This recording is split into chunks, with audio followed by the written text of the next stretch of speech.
दोस्तों, आप आ गए हैं तो हमारे चैनल को सब्सक्राइब कर लें और साथ में घंटी का आइकन भी दबा दें ताकि हमारी नई वीडियो आप सभी को सबसे पहले मिल सके। एक छोटे से गांव में एक विनोद नाम का डॉक्टर रहता था।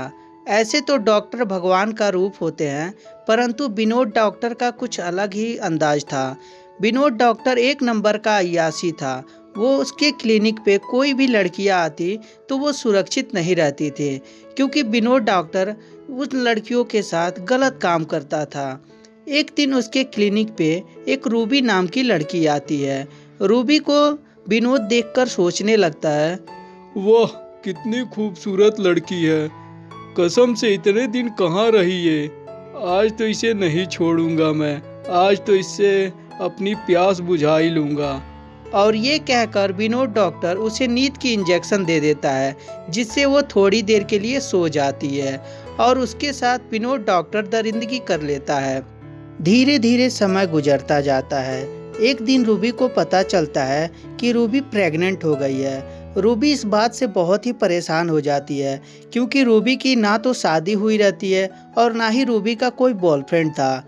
रूबी बहुत ही टेंशन में आ जाती है और ये बात अपनी माँ को बताती है। माँ, मुझे पता नहीं चल रहा है कि मैं प्रेग्नेंट कैसे हो गई हूँ। मेरा तो कोई बॉयफ्रेंड भी नहीं है और ना ही मेरी शादी हुई है माँ। कलमुही, तू झूठ मत बोल। तेरा किसी ना किसी लड़के के साथ चक्कर होगा। आजकल की लड़कियों को मैं खूब समझ रही हूँ। तू भी किसी के साथ मुंह काला करा आई होगी। नहीं माँ, मैं सच कह रही हूँ, मेरा कोई बॉयफ्रेंड नहीं है। और ये कहकर रूबी बहुत निराश होती है, क्योंकि उसकी मदद उसकी माँ भी नहीं करती है। माँ भी सोचती है कि रूबी में ही गलती है। रूबी को अब कुछ भी समझ में नहीं आता कि वो क्या करे। तभी रूबी पुलिस स्टेशन जाती है। वहाँ इंस्पेक्टर को सारी बात बताती है। रूबी, तुम्हारे कहने का मतलब ये है कि तुम जानती ही नहीं हो कि तुम्हारे साथ गलत किसने किया। ऐसा कैसे हो सकता है? और तुम कह रही हो कि प्रेग्नेंट भी हो। मुझे कुछ ये माजरा समझ में नहीं आ रहा है। तुम जरूर कुछ ना कुछ छुपा रही हो मुझसे। नहीं इंस्पेक्टर साहब, मैं कुछ नहीं छुपा रही हूँ। मुझे सचमुच नहीं पता कि मेरे साथ गलत किसने किया है। मुझे तो आज सुबह मालूम चला जब मैं किट से जांच की तब। देखो रूबी, ऐसे हम गुनाहगार को कैसे ढूंढ पाएंगे जब तक तुम ये नहीं बताओगी कि तुम किसके साथ गई थी, कहाँ गई थी।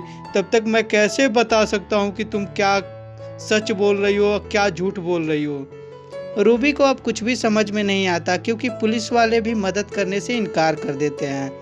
फिर पुलिस वाला बोलता है, ठीक है रूबी, तुम अपने दिमाग पे जोर डालो और ये सोचो कि तुम्हारे साथ कौन गलत काम कर सकता है और उसका नाम बताओ, हम उसकी जांच करेंगे।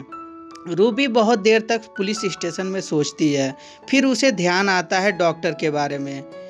इंस्पेक्टर साहब, मैं कुछ दिन पहले एक हॉस्पिटल गई थी। वहाँ पे डॉक्टर साहब मुझे एक छोटी सी बीमारी की वजह से मुझे बेहोशी का इंजेक्शन लगा दिए थे, जिससे मैं 6 घंटे बेहोश रही थी। मुझे लगता है कि वहाँ मेरे साथ कुछ गलत हुआ होगा, क्योंकि वहाँ से आने के बाद मेरा पेट भी दर्द कर रहा था। पुलिस को सब कुछ समझ में आ जाता है और पुलिस उस हॉस्पिटल जाता है और उस डॉक्टर से मिलता है। डॉक्टर साहब, आपके क्लिनिक में कुछ गलत काम हो रहे हैं, मुझे पता चला है। और आपके क्लिनिक के सारे स्टाफ को थाने पे भेज दीजिएगा पूछताछ करने के लिए। और इस तरह पुलिस वाला पूछताछ करने से भी कुछ हाथ नहीं लगता है। पुलिस को भी अब समझ में नहीं आता कि वो क्या करे। तभी पुलिस वाला सोचता है कि क्यों ना डॉक्टर का और सारे स्टाफ का डीएनए टेस्ट कराएं।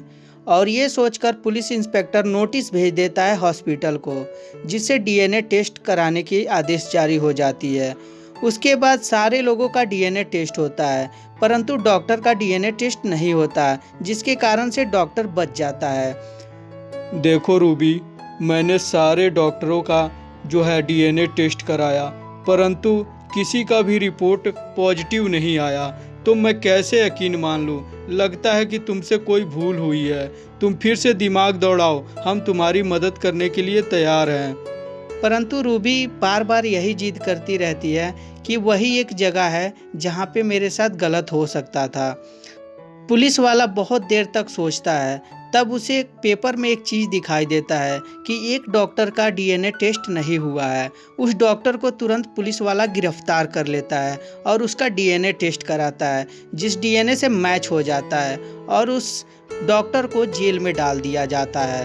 तो दोस्तों, कैसी लगी ये स्टोरी हमें कमेंट करके ज़रूर बताइएगा। तो दोस्तों, आप आ गए हैं तो हमारे चैनल को सब्सक्राइब कर ले और साथ में घंटी का आइकन भी दबा दें ताकि हमारी नई वीडियो आप सभी को सबसे पहले मिल सके।